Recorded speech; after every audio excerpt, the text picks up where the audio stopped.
Testing, testing. Okay.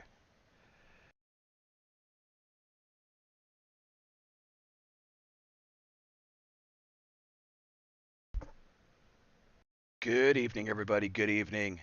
I hope that it's coming in really good tonight. I hope that I worked on a lot of stuff, so we'll see if I pull this off tonight or not. I don't know. I don't know if it'll work or not work.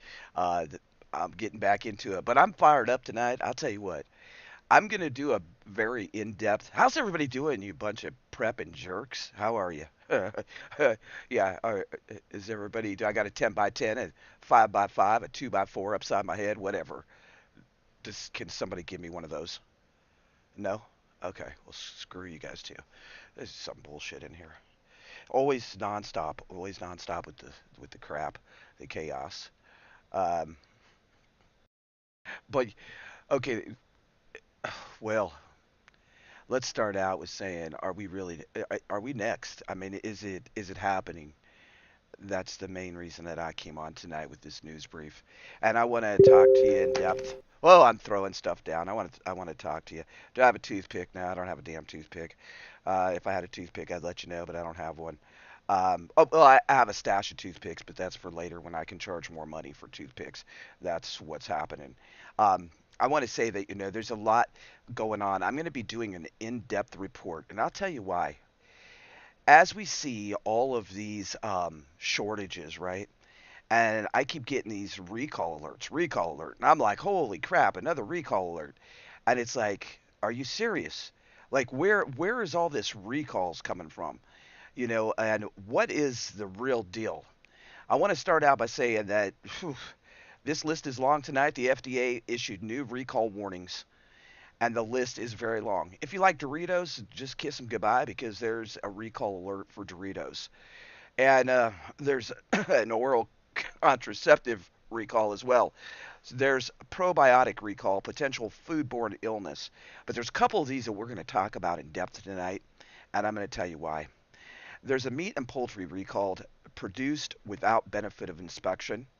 Fitness equipment is recalled due to fire hazards. So they're trying to burn us up, burn up the country, poison the water, take away the food. We have a cheese recall.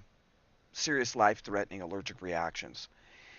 Pork and beef products have been recalled, not eligible to export.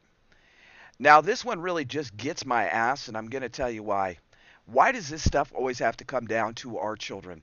For some reason, my slide presentation's not working. I guess I'll have to work on that situation a little better, but it's okay. Cups are recalled due to a violation of federal lead content ban. Okay, this is the kids' baby cups. This is a recall on the baby's cups. Now, first of all, get the name Sojimus, Soojimus, recalls Cupkin, stainless steel children's cup, due to violation of federal lead content ban. The name of the product again is called Cupkin. The stainless steel cup contains levels of lead that exceed the federal lead content ban.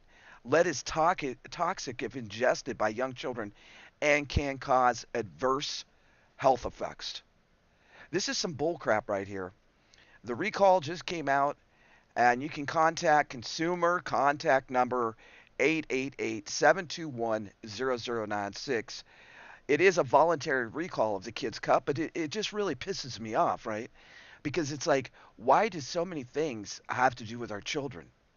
Like, what's the deal with that? Is there maybe another agenda? Maybe an agenda of sickness? Maybe an agenda of hurting our kids? I mean, honestly. We have oats recalled, and I hope to God that y'all have gotten oats because that's something to be concerned about. Pork has been recalled due to misbranding and undeclared allergen. I want to say this. I thought that we had organizations here in the United States that were supposed to protect us from this type of stuff. And why is it that we're getting recalls because it just happened to slip through? Just happened to slip through there. Hi, Hooga Hooga, I see you on there. Hey, Copycat, Brandy F, Tomcat, Koala, Milk and Honey. Nice to see everyone. Why are these foods and these items just happen to slip through? when we're supposed to have things in place that we spend millions and millions of taxpayer dollars for these organizations to protect the food. And it doesn't seem like it's helping very much. Also, if you drive a Ford SUV, there's a recall alert you do need to be aware because it's over door issues where the door will just come unlocked. So imagine this: you're driving down 65 miles an hour, your child's in the back seat, and the door flings open. So these are some serious recalls. Ham and cheese products recalled, misbranding, and another undeclared allergen. Now, here we go. In the last year or two, we've seen the crime rate go up tremendously.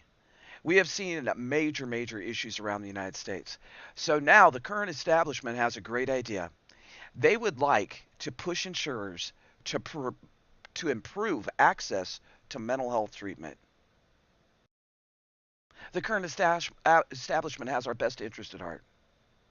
Or do they? Does any establishment have our best interest at heart?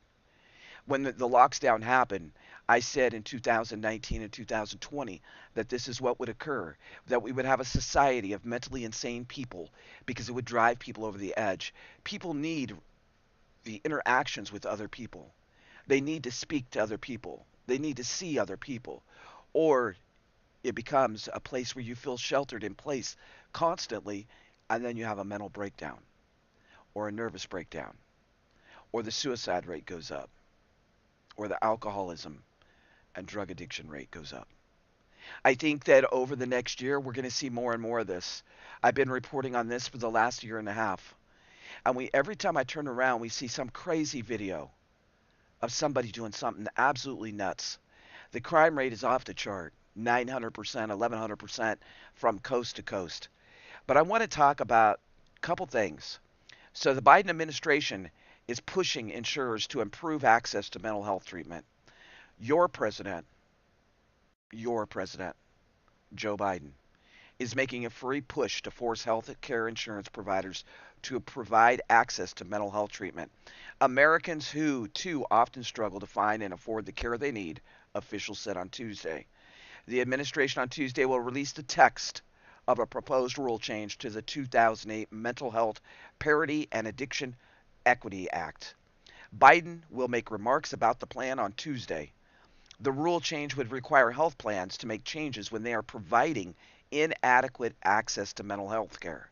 It also will provide specific examples that make clear that health plans cannot use more restrictive prior authorization. Now, while we're talking about hospitals, I want to talk about something that just got my blood boiling today. So we have more homelessness than we've seen in decades across this country. So these hospitals are refusing medical help to homeless people and people that are at the poverty level that do not have insurance. What are they doing with them? And I've seen more than one video, I've seen more than one article that back this, is that the security guards are forcefully, thank you for the gifted membership, whoever did that, thank you very much. They are taking these people out of the ERs by force with security guards. They are transporting them across town or off the hospital property and leaving them. I actually seen something so downright disgusting that we should be very appalled and upset that this is happening in America. This lady was elderly. She was very sick. They removed her from the hospital by force with security guards.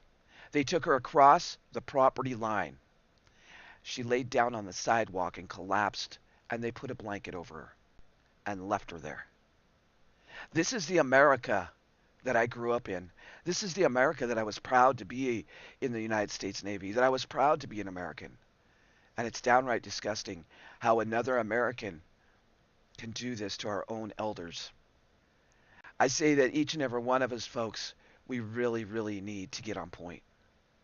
I can't say it any more to you than what I'm saying right now.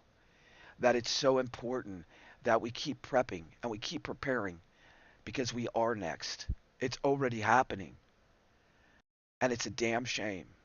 It's a damn shame that people that can work can get food stamps because they have children.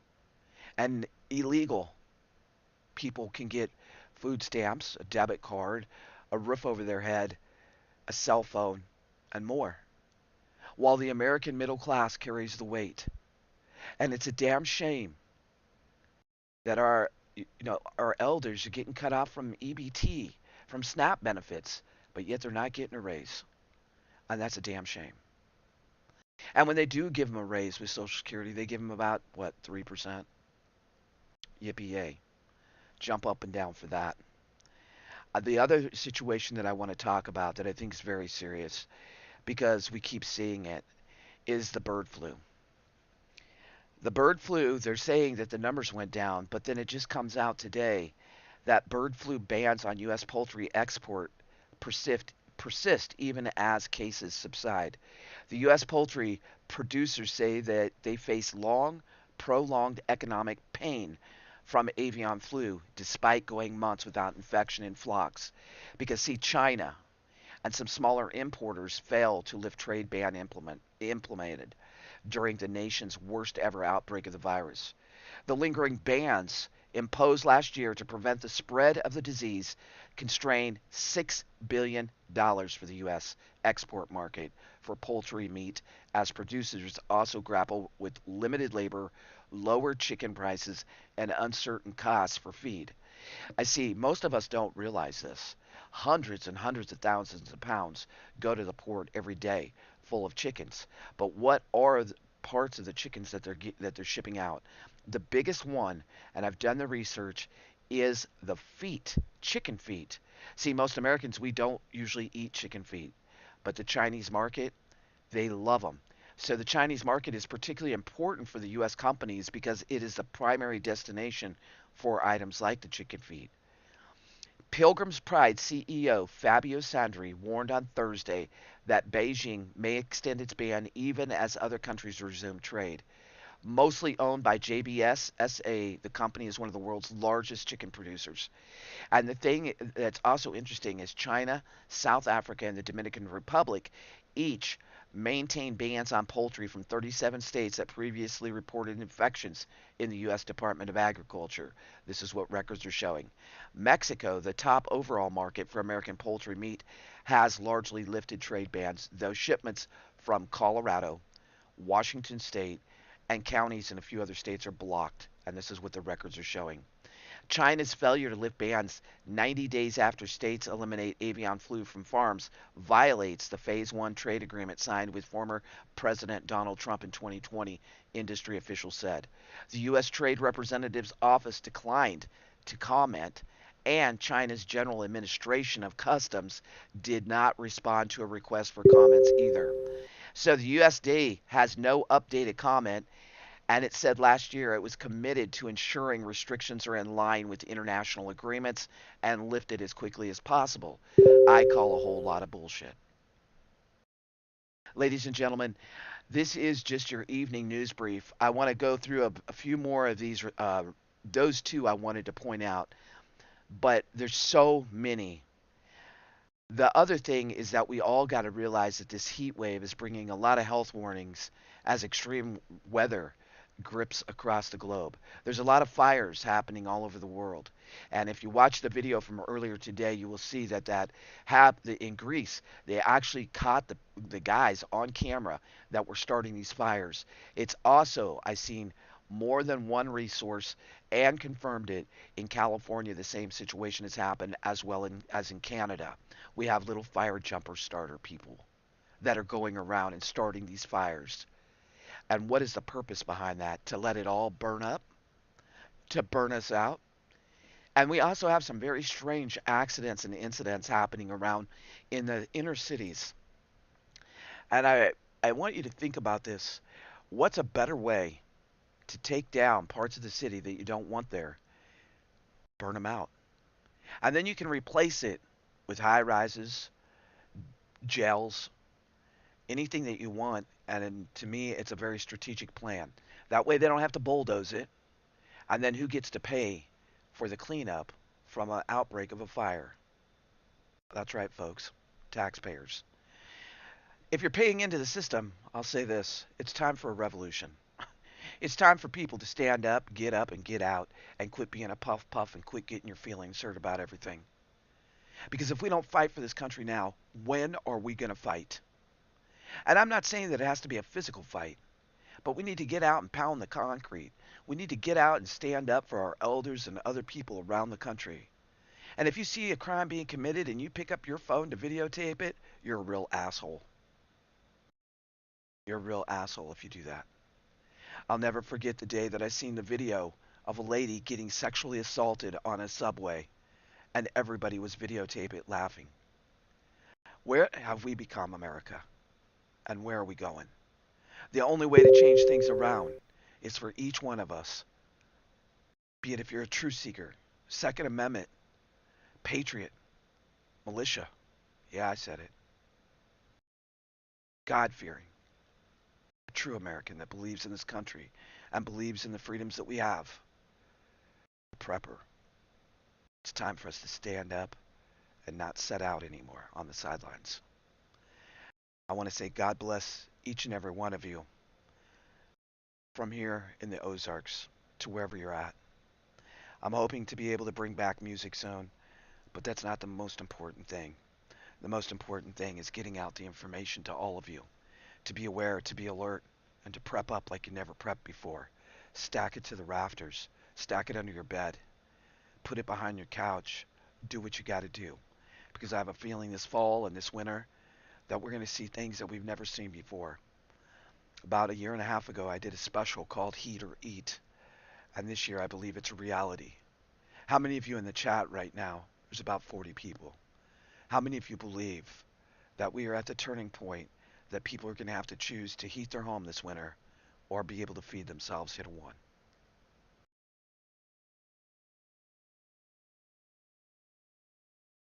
I hope that each and every one of you has been doing the dang thing. I hope each and every one of you never gives up and that you never give in, because we're at a huge turning point in this country. The NWO Agenda 2030, it's rolling in very quickly. And with the CBDC and Fed now, I think that we're going to see a totalitarian government overreach that's going to shock all of us.